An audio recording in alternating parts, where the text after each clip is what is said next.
Last time on Shadow Piece, the war on Hachinosu finally reached its conclusion. After carving a path through Pirate Island and defeating every obstacle in his way, the Shadow Emperor Gekko Moria stood face to face with the man responsible for so much suffering, Marshal D. Teach, the Yonko better known by the world as Blackbeard. What followed was not a battle, it was just an execution. Empowered by the divine authority of the goddess of death Hisanashi, Moria completely overwhelmed the ruler of Hachinosu. Every attempt by Blackbeard to fight back was crushed. Every ounce of confidence was stripped away. The Shadow Emperor made it clear that this was personal. For Perona, for the Strawhat Pirates, for the Fleet of Death, for everyone who had suffered because of Teach's greed. As Blackbeard's empire crumbled around him, the Yonko desperately clung to his dream, insisting that dreams could never die. Moria disagreed. After psychologically breaking his enemy and reducing him to a pathetic shadow of the man who once ruled the seas, Moria delivered the final judgment. With a single swing of his scissor blade, he cut off Blackbeard's head. The Emperor of the Sea was dead. The mastermind behind the Strawhat Pirates had fallen. And as the darkness that covered Hachinosu began to fade, the world stood on the edge of a new era. But even with Blackbeard gone, would the world really change? The island emptied itself quickly, all the remaining Strawhat Pirates running for their lives, and the members of the Fleet of Death that were still on the island went back to the sea, starting their journey towards Elbaf for a victory feast. Moria himself also walked along the ruins of the island. All this destruction, all this death, all just because one man wanted something that he had no right to claim. One last look in the Notebook of Death confirmed it. The name Marshal Teach was in fact written in it now. With that, it was all over. The Great Shadow War had come to an end. Moria strolled through Hachinosu. This place is a mess now, but technically, it is now part of my territory. He was already making plans on how to reform the island and how to make use of it for the Strawhat Pirates. Pirate Island was in a good location in the New World, rather close to both Wano and Elbaf. It also worked well for Moria to visit both of those locations.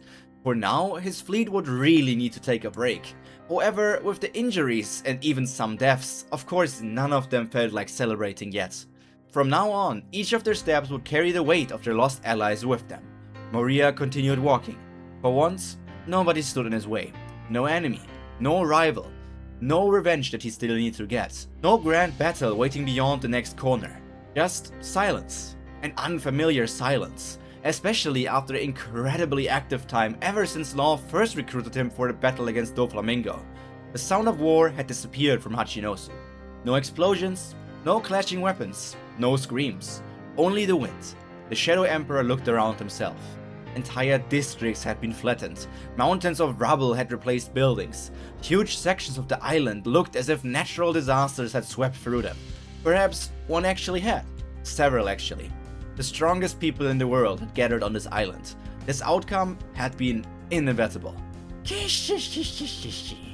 Moria scratched the back of his head. So much work. His eyes drifted towards a ruined harbor.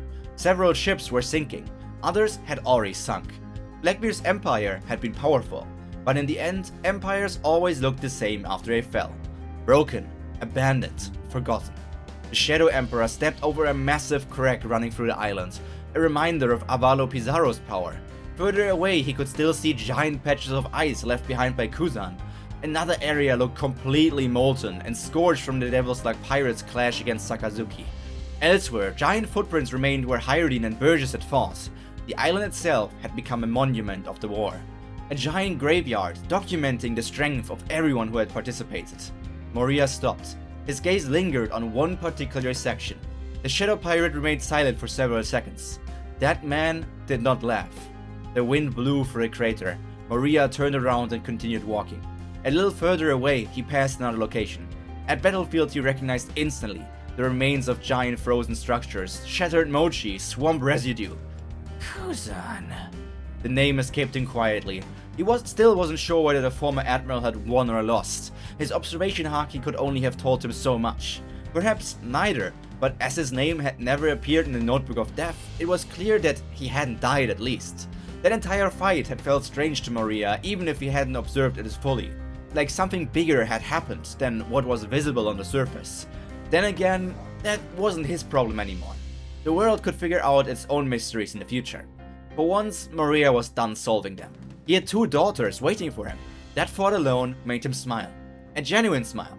Not a sinister grin or a mocking laugh, just relief. Perona was safe, and now they could relax and spend time making sure that Liv had a fun childhood. That was enough. Everything else could wait. The shadowy pirate eventually reached the outskirts of Hachinosu. The destruction became less severe here. The coast slowly came into view.